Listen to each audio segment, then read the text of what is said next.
আমরা এইখানে আমি একটা ছোট্ট জিনিস আপনার থেকে জানতে চাইবো। ইসরো মানে আমরা বুঝি ব্যাঙ্গালোর। আমার নিজের বুঝে সুঝে যেটুকু মনে হয়েছে যে ইসরোর নানান প্রতিষ্ঠান এবং নানান বিজ্ঞানীরা সারা ভারতের বিভিন্ন জায়গায় ছড়িয়ে আছে। একটু ইসরোর গঠনটা একটু যদি 2 মিনিটের মধ্যে ছোট্ট করে বলেন আমাদের, তাহলে আমাদের বুঝে নিতে সুবিধা হবে। এই যে আপনি 17,000 বিজ্ঞানী কর্মীর কথা বললেন, তারা ছড়িয়ে আছে তো বোধহয় সারা ভারতে বিভিন্ন জায়গায়। দেখুন, একটা স্পেসে তার একটা 3টে পার্ট আছে। একটা হচ্ছে রকেট, রকেটের মধ্যে স্যাটেলাইট। স্যাটেলাইট হচ্ছে তাকে আমরা বাস বলি, ঠিক রাস্তার বাসের মতো। বাসের মধ্যে যেমন আজকে কালকে আপনি চলেছেন, আজকে আমি চলেছি, তো আমরা হচ্ছি পেলোড। যেমন সেম স্যাটেলাইট বাসে একদিন কমিউনিকেশন পেলোড থাকবে, একদিন ক্যামেরা থাকবে, একদিন কোনো রেডিও মিটার থাকবে, একদিন স্ক্যাটারোমিটার থাকবে, একদিন কোনো হাইপারস্পেক্ট্রাল ইনস্ট্রুমেন্ট থাকবে। এই যে পেলোড, দেখবে যে রকেট যেন আমাদের 2 বা 3টে আছে বেসিক্যালি রকেট মডেল। আমরা সেই 3টেকেই প্রোডাকশন করি। স্যাটেলাইটে আমাদের অ্যাকচুয়ালি সব মিলিয়ে প্রায় 5টা মডেল আছে, তার বাইরে নেই। সেই 5টাকে আমরা ঘুরিয়ে ফিরিয়ে পড়া হয়। এটা হচ্ছে ইনস্যাট বাস, জিস্যাট বাস, আইএমএস বাস, আইআরএস বাস, আর একটা মিনি স্যাটেলাইট বাস। এই হচ্ছে আমাদের বাস। এর বেশি স্যাটেলাইট আমাদের নেই। কিন্তু পেলোড যেন প্রতিবার বদলায়, প্রতি মাসে। ইনফ্যাক্ট কাল কাল যে মিলিটারি আমাদের কাছে 1 মিটার চাইতো, সে আজকে এসে 0.3 মিটার চাইবে। আর 1 মিটার থেকে 0.3 মিটারে টেকনোলজি কত বাড়ে জানো? By square. That means say almost 9 times technology becomes complicated.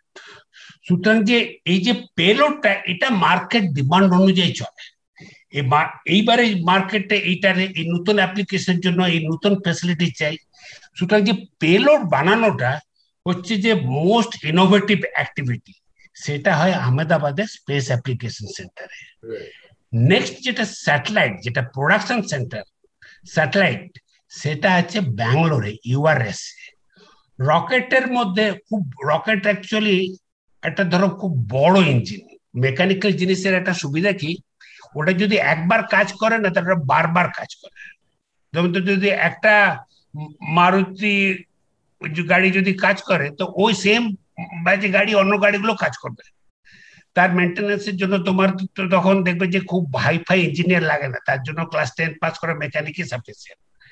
তা রকেট হচ্ছে ওরকম একটা জিনিস, যদিও সাইজে বড়, কিন্তু ওগুলো একবার যদি কাজ করে ওটা রিপিটেডলি কাজ করে।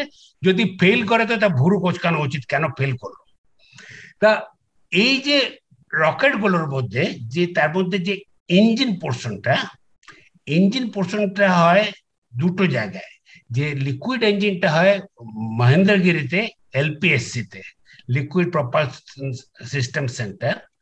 তার যে সলিড ইঞ্জিনটা, সেটা হয় শ্রীহরিকোটা রেঞ্জে হয়, শান। সেটা হচ্ছে যে সতীশ ধাওয়ান স্পেস সেন্টার। আর তাদের জন্য যে পুরো ব্যাপারটার যে ধরুন সফটওয়্যার মেকানিজমস, ছোট ছোট পার্টস, কন্ট্রোল সিস্টেমস, তার যে ইঞ্জিনিয়ারিং, তার যে ইন্টিগ্রেশন সফট, এই সমস্ত হয় Vikram Sarabhai space centre in Trivandrum. আর এই সমস্ত রকেটের পার্টস গুলো, ইঞ্জিন থেকে শুরু করে তার ট্যাঙ্ক সবকিছু আসে শ্রীহরিকোটায়। ওখানে ওটা একটার পর একটা সাজিয়ে ইন্টিগ্রেট করে পুরো রকেটটা বানানো হয় শ্রীহরিকোটায়। সেটা ইন্টিগ্রেশনের কাজ। আর পেলোডটাকে পাঠানো হয় ইউআরএসসি ব্যাঙ্গালোরে। ওখানে প্রথমে স্যাটেলাইটের সঙ্গে ইন্টিগ্রেট হয়, টেস্ট হয়, তারপর পেলোড আর স্যাটেলাইট দুটোকে একসাথে করে আবার শ্রীহরিকোটায় গিয়ে রকেটের সাথে জোড়া হয়। আর এই পুরো যে তার যে মেকানিজম গুলো সবকিছু কিন্তু অন্যান্য সেন্টারে তৈরি হয়ে থাকে, বাট ওটা একটার পর একটা তুমি কিনতে যাবে যে ওই যে বাচ্চাদের প্লেইং ব্লক থাকে না, ঠিক সেরকম ডিজাইন একটার পর একটা বসতে থাকে, ক্রেনে করে বসতে থাকে, কানেক্টর হতে থাকে, লেগে যায়, এবং ফাইনালি একটা টোটাল ইন্টিগ্রেটেড টেস্ট করার পর ছাড়া হয়।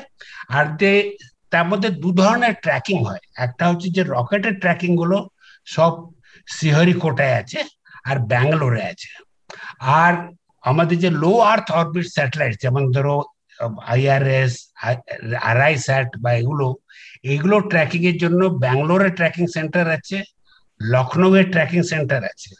আর আমাদের যে কমিউনিকেশন স্যাটেলাইট গুলো, যেটা 36,000 কিলোমিটার থাকে, সেগুলো কন্ট্রোল ট্র্যাকিং এর জন্য আমাদের সেন্টার আছে হাসান আর ভোপালে, রাইট, সারা ভারত জোড়া, সারা ভারত জুড়ে।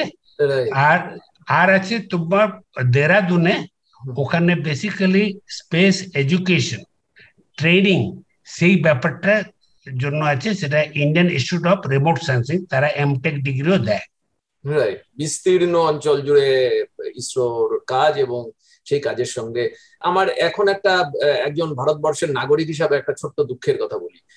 আমার মনে পড়ে আমরা যখন স্কুলে পড়ি তখন ইউরি গ্যাগারিন মহাশূন্যে গেছিলেন, এবং তখন থেকেই আমরা ভাবতে শুরু করেছিলাম যে স্পেস ইজ স্টিল হ্যাবিটেবল এবং স্পেসে যাওয়া সম্ভব।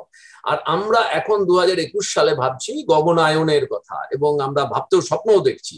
তো এই যে দীর্ঘ সময়, 50 বছরের বেশি সময় আমরা ভারতবর্ষ অনেক ক্ষেত্রে এগিয়েছি।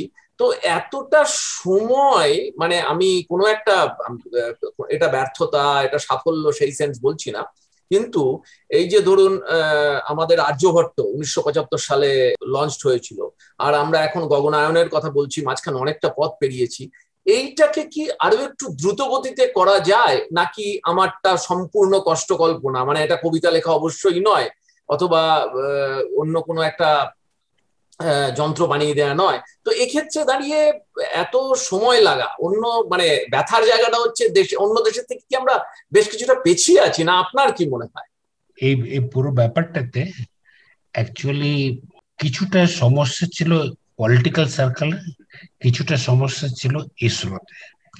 এক তো আছে, যেমন ধরো মানে প্রায় বছর 30 লেগেছিল যে লোকে বলতো এই যেখানে গরুর গাড়ি চলে সেখানে রকেট কি দরকারি। রাইট। এই যে বাক বিতণ্ডা পলিটিক্যাল সার্কেলে, আমাদের যে সোসাইটি, নিউজ পেপারে, এবং তোমাদের এটা বলে রাখি, এই ধরনের বাক বিতণ্ডা কিন্তু বাইরে স্পাই এজেন্সি গুলো করায়, যাতে তোমাদের এই আটকে যায়। সেকেন্ড হচ্ছে যে এটা বলতে খুবই খারাপ লাগে, এটা আমাদের দেশের একটা বড় সমস্যা, জানো তো। আমাদের যে একটা লিডারশিপের পরে যে নেক্সট লিডারশিপ হয় অর্গানাইজেশনে, for somehow we choose N inferior one. তার কারণ যে পুরনো লিডার ভাবে যে আমার চেয়ে যেন সে বেটার না হয়, তারপরে জন ভাবছে যে আমার, এইভাবে ধীরে ধীরে ধীরে যখন এটা গোটা 10 লিডারশিপে আসে, তখন কি হয় যে লিডারশিপের মধ্যে সেই ইনোভেটিভ লিডারশিপ চুজ থাকে না, সেখানে হয়ে যায় মানে ধীরে ধীরে বেনজল ঢুকে যায়। আর তখন যারা যারা ডে টু ডে প্রোডাকশন করেছে বা ডে টু ডে, কারণ সব কাজই তো ইস্যু তো ইনোভেটিভ না, হার্ডলি 10% ইনোভেটিভ, বাকিগুলো তো প্রোডাকশনের কাজ। কিন্তু যে লিডার যদি সেই 10% ইনোভেশনটা যদি না হয়, তাহলে কিন্তু অর্গানাইজেশন এগোয় না।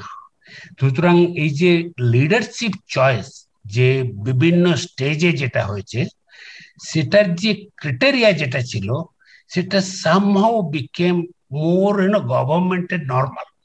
যেমন আমি এত বেশি মাটি কেটেছি, সুতরাং আমার দাম ডাক্তারের চেয়ে বেশি। ডাক্তার তো কি করে, একটা ছুরি দিয়ে একটুখানি কাটে।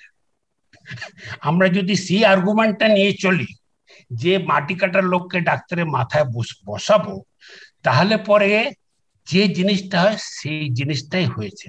আমি বলবো না ইসরো অবস্থা এতটা খারাপ, কিন্তু ইনফ্যাক্টে আমার সঙ্গে ইসরোতে অনেকটাই ডিফারেন্স অফ ওপিনিয়ন হয়েছিল দিস লিডারশিপ চয়েস নিয়ে। লিডারশিপ মানে কোন বেসিসে আমরা লিডারশিপ চুজ করব, কোন বেসিসে আমাদের মধ্যে প্রমোট করব, আমরা কোনটাকে ভাববো মেরিট।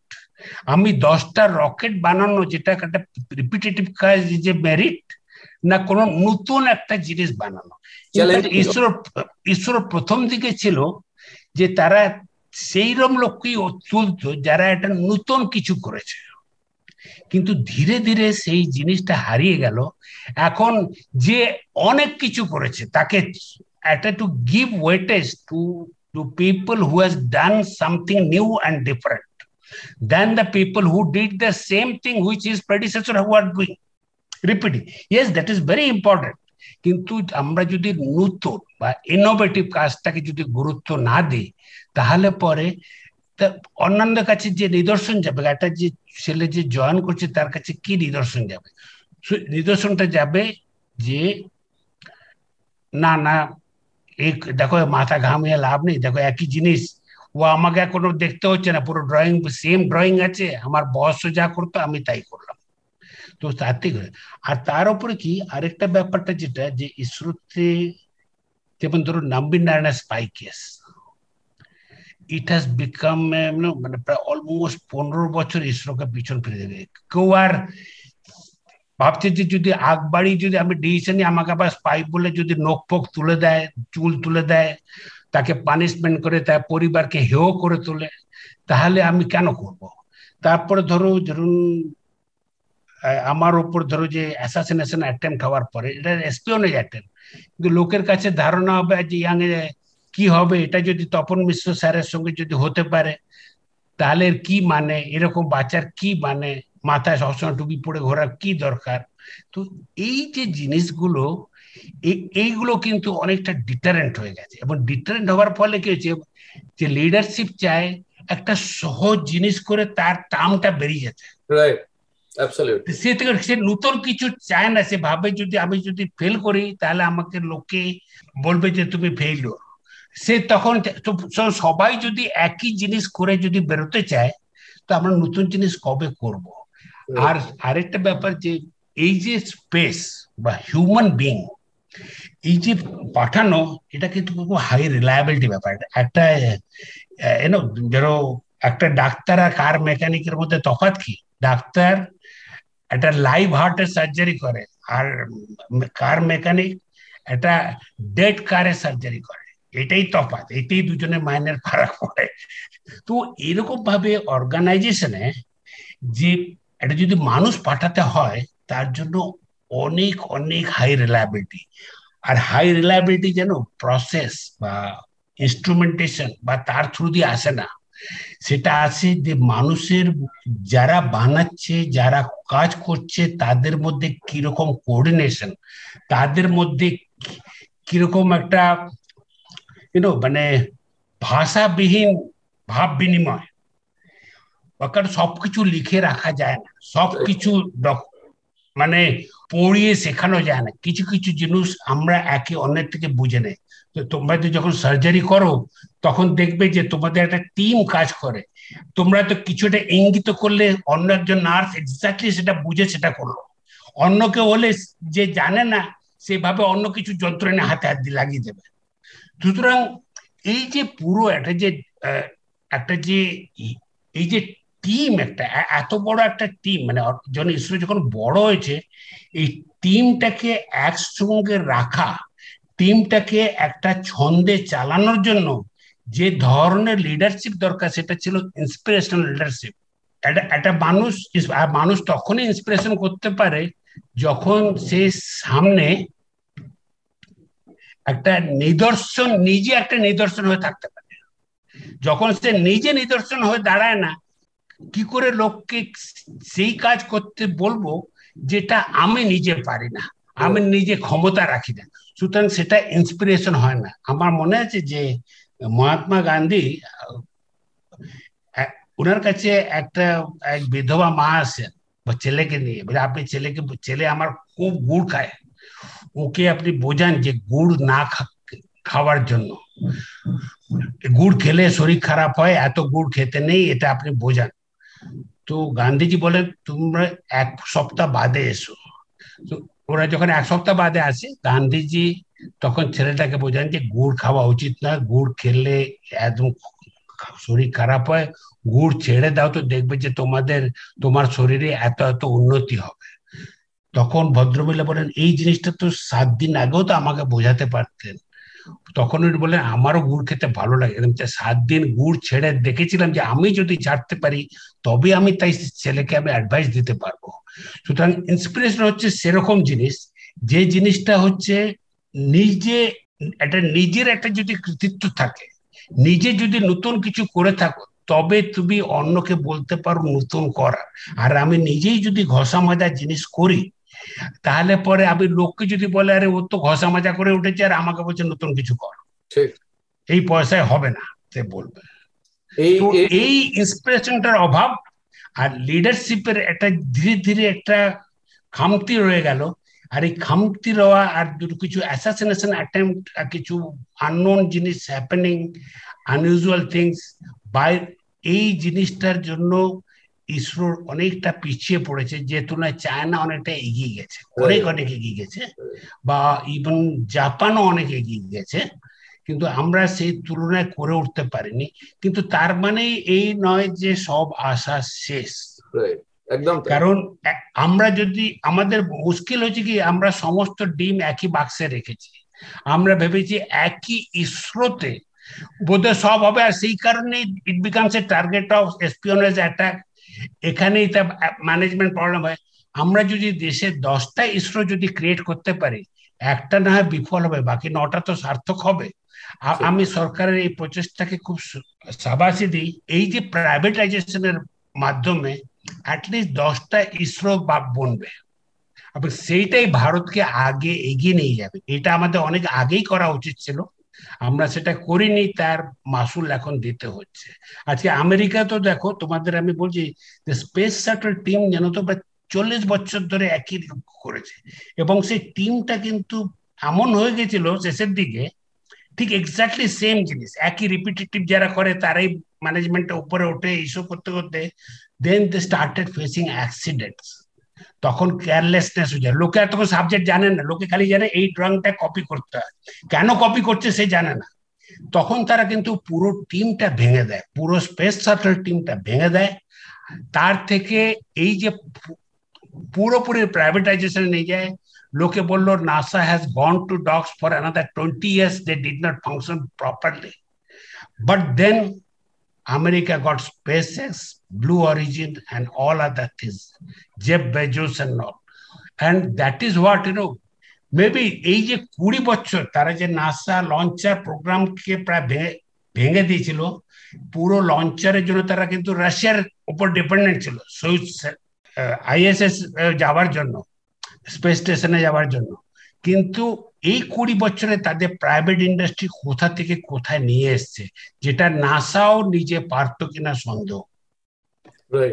আমি আপনাকে, আমরা অনেকক্ষণ ধরে কথা বলেছি, আমার শেষ প্রশ্ন বিজ্ঞানী হিসাবে আপনার সামনে এই ভাবনার প্রশ্নটা রাখবো। বিজ্ঞানের ছাত্র হিসেবে আমরা প্রত্যেকেই, আমাদের দুটো লক্ষ্য থাকে, এক হচ্ছে আরো বেশি জানবো, যেটা রোমাঞ্চকর আনন্দ দেয় সেটা জানার জন্য, অর্থাৎ কিনা, এবং অবশ্যই জীবিকা নির্বাহ।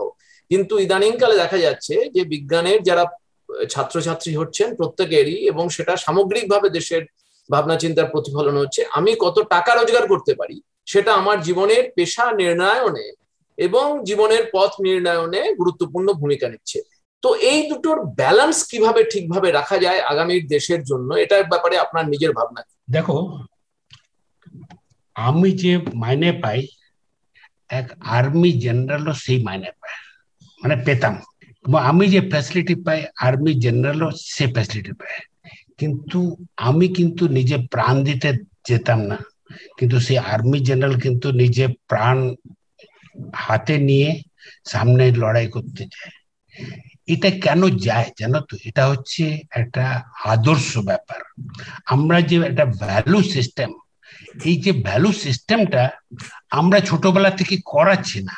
আমি একটা বলবো যে ধরো আমি নন্দপুর থেকে বেরিয়েছি বা রহড়া থেকে রামকৃষ্ণ মিশনের, আমাদের তখন হয়তো খুব খারাপ লাগতো, দূর এইসব সাবজেক্ট কেউ পড়ে, এরকম জিনিস, এই ইন্ডিয়ান এই কঠোপনিষদের গল্প, এই উপনিষদের গল্প, এসব। কিন্তু আমি 60 বছর এসে বুঝেছি তার ভ্যালু কত। এগুলো কিন্তু আমাদের মধ্যে একটা ভ্যালু সিস্টেম বানিয়ে রেখেছে। এবং তুমি দেখবে যে আমাদের আগে ব্যাচে বা নন্দপুরের রহড়ার ছেলেরা তারা বাইরে গেছে, কিন্তু তারা সব ফেরত চলে এসছে। তারা কিন্তু খুব বেশি টাকাতে যায়নি। আজকে ধরো আলাপন চিফ সেক্রেটারি রিটায়ার করেছে এত ঝামেলার মধ্যে, আলাপন চাইলে MIT-তে পড়াতে পারতো, আজকে যে রোজগার করতো লাস্ট মাসে তার চেয়ে 20 গুণ রোজগার করতে পারতো, কারণ আলাপনকে আমি চিনি। আলাপন বন্দ্যোপাধ্যায়, বা ধরো আমার ক্লাসমেট সুভাষিস চৌধুরী, ও বম্বে আইআইটি ডিরেক্টর, আমাদের ক্লাসমেট। সে চাইলে পরে স্ট্যানফোর্ডে খুব বড় পজিশনে থাকতে পারতো, অনেক রোজগার করতো, সে কিন্তু বম্বে আইআইটিতে এসে জুজুলো। বা আমার বন্ধুরা যারা ধরো পিনাক পানি তোমার বলছি, ও ছেলে ওরকম একটা একটা শার্প ছেলে তোমাকে বলছি, কারণ ও ইন্ডিয়ান স্ট্যাটিস্টিক্যাল ইনস্টিটিউটে এক সেমিস্টার করেছে। ইন্ডিয়ান স্ট্যাটিস্টিক্যাল ইনস্টিটিউট পাওয়া অত সহজ নয় বিস্ট্যাটে, সেখান থেকে ছেড়ে ও মেডিসিনে আসে। এবং আমি বলবো যে ডাক্তারদের মধ্যেও একটা ম্যাথমেটিশিয়ান, সেই কারণে ও সাকসেস।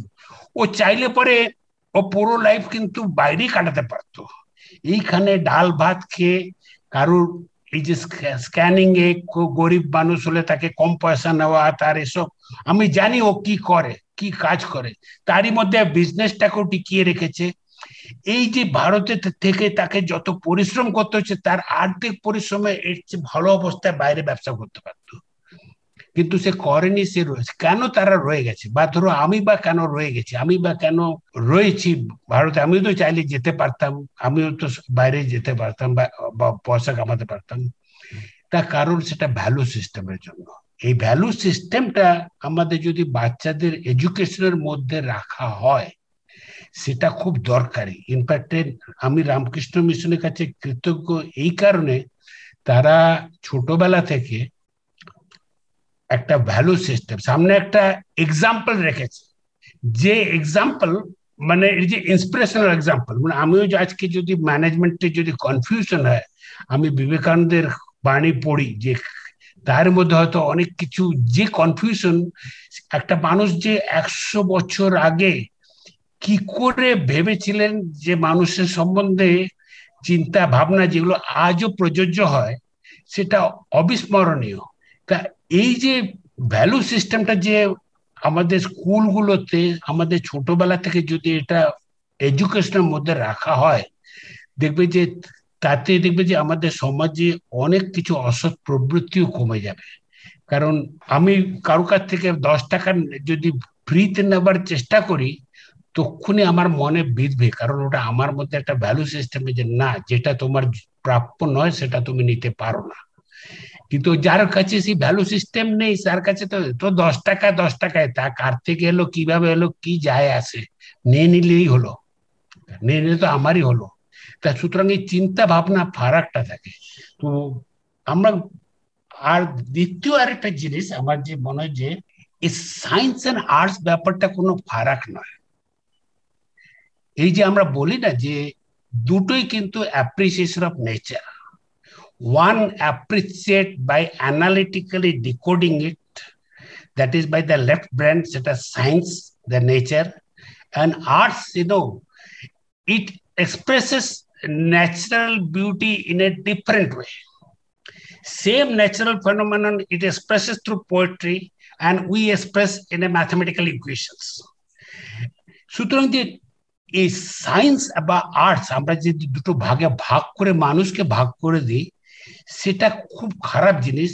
যেটা সবচেয়ে বেশি দরকার যে আমাদের নেচারটাকে বোঝা, আমাদের আজকে আমাদের বাচ্চাদের এত বেশি প্রাইভেট টিউশনিতে আমরা ব্যস্ত রাখি, তাদের এত বেশি স্কুলে বন্ধ রাখি, যে তারা কিন্তু নেচারটা দেখে না। তারা দেখেনি যে তেচোখা মাছ কেমন ভাবে যায়, ব্যাঙ্গাচি আর তেচোখা মাছকে কি করে আলাদা ভাবে দেখতে হয়, বা শাপলা ফুল আর পদ্ম ফুলের ফারাক কি, আর যে হাইসিন্থ থাকে, ওয়াটার হাইসিন্থ, সেটা কাটলে পরে ভেতরে কেমন ফোপড়া ফোপড়া হয়, তার মধ্যে স্ট্রাকচার কেন স্কোয়ার নয় হেক্সাগোনাল স্ট্রাকচার কেন, এই যে জিনিসগুলো তারা কিন্তু বোঝে, তারা দেখে না। তারা জলে পা দিয়ে দেখেনি যে জলটা কেমন ঠান্ডা হয় কিনা, বা জলে মাছ কেমন ভাবে কামড়ায় কিনা। যারা এই জিনিসগুলো দেখেনি নেচারটাকে, তা আমি বুঝতে পারি না যে তারা কি করে ভালো সায়েন্স করবে, কি করে ভালো আর্টস করবে। সে না হতে পারবে ভালো কবি, না হতে পারবে ভালো সায়েন্টিস্ট। সুতরাং আমাদের, আমি রামকৃষ্ণ মিশনের কাছে আরো একটা কারণে কৃতজ্ঞ, তারা কখনো কিন্তু হোমওয়ার্ক দিত না, যেটুকু ক্লাসের তার। ইনফ্যাক্ট এইরকম ছিল বলেই তুমি বিশ্বাস করতে পারবে না যে আমরা পরীক্ষার আগের দিন পড়িনি কোনোদিন। যে মাথা খুঁড়ে খুঁড়ে পড়া সেটা নয়। আমরা অফ টাইমটাতে অনেক বেশি খেলেছি, ঘুরেছি, রেলের মধ্যে 2 পয়সা দিয়ে দেখেছি রেলের চাকার তলায় 2 পয়সা পিষ্টে গিয়ে কেমন 10 পয়সার মতো হয়ে যায়, এরকমও দেখেছি কি করে হাই ভোল্টেজ তারের তলায় বৃষ্টি একটু মধ্যে দাঁড়ালে পরে কি করে একজনের সঙ্গে অন্যের হাতে বলে কিরকম ঘষলে কেন চিড়িং চিড়িং লাগে, এসবও দেখেছি। সুতরাং সেটা করার সময় ছিল। আজকালকার বাচ্চারা সেই সময়টা পায় না, সেই সময়টা পায় না, তারা নেচারকে দেখে না। নেচারকে না দেখার ফলে তারা একটা ঘরে বন্ধ জন্তু মতো চিড়িয়াখানার বাঘ হয়ে দাঁড়ায়। তাকে ছেড়ে দিলে পরেই সে তখন আর দাঁড়াতে পারে না। তো আমার এই সমস্যাটা, এই দুটো সমস্যা, ভ্যালু আর ভ্যালু সিস্টেম, আর অন্যটা হচ্ছে যে নেচার, আমাদের পড়াশোনাটার যে ধরনটা, আর আমরা খুব করে মূল্যটা দিই যেন নম্বরে, নম্বর নম্বর করে কতগুলো বাচ্চার শৈশব আমরা খেয়ে ফেলি, যেন তো বাবা মা টিচার, আর তারপরে এই নম্বর নম্বর করে খেয়ে ফেলি, তাকে আর তারপরে মানুষ করে তুলি না, তাকে আমরা অমানুষ করে তুলি। ঠিক, অশেষ ধন্যবাদ। এই যে মাটি থেকে মহাশূন্য, এই অদ্ভুত মূল্যবোধের বাঁধনে বাঁধা, এবং আমার ভীষণ ভালো লাগলো আপনার এই শেষের কথাগুলো, যে কবিতা লেখা আর অঙ্ক করার মধ্যে প্রকৃতি একটা অদ্ভুত যোগসূত্র স্থাপন করেছে, এবং আমরা যদি তার আনন্দটুকু না পাই, স্বপ্ন দেখার ক্ষমতা যদি না থাকে, এবং মাঝখানে আপনি আলোচনার সময় আরো গুরুত্বপূর্ণভাবে ইনোভেশনের জন্য, সৃষ্টিশীলতার জন্য, চ্যালেঞ্জ নেয়ার জন্য দেশের ছাত্রদেরকে আরো উদ্দীপিত করা দরকার এবং প্রত্যেককে তার নিজের স্পেসটুকু খুলে দেওয়া দরকার, এই প্রশ্নগুলোর অবতারণা করেছেন। বিজ্ঞান ভাস পত্রিকার পক্ষ থেকে ডক্টর মিশ্র, আপনাকে অশেষ ধন্যবাদ। আমাদের শ্রোতা দর্শকরা এবং ছাত্রছাত্রীরা যারা এই আপনার ইন্টারভিউ পড়বে, তারা উদ্দীপিত হবে, স্বপ্ন দেখবে, এবং আমার মনে হয় হাজার হাজার তপন মিশ্র ভারতবর্ষে তৈরি হবে যখন নাসাকে ছাড়িয়ে যাবে ইসরো, এবং নিজের পায়ে দাঁড়িয়ে আমরা মহাশূন্যে দাপাদাপি করব ভারতবর্ষ। এই স্বপ্ন নিয়ে আজকের এই সময় দেওয়ার জন্য আপনাকে অশেষ ধন্যবাদ জানাই। নমস্কার। নমস্কার, ধন্যবাদ আপনাদের আর সমস্ত শ্রোতাদের। নমস্কার।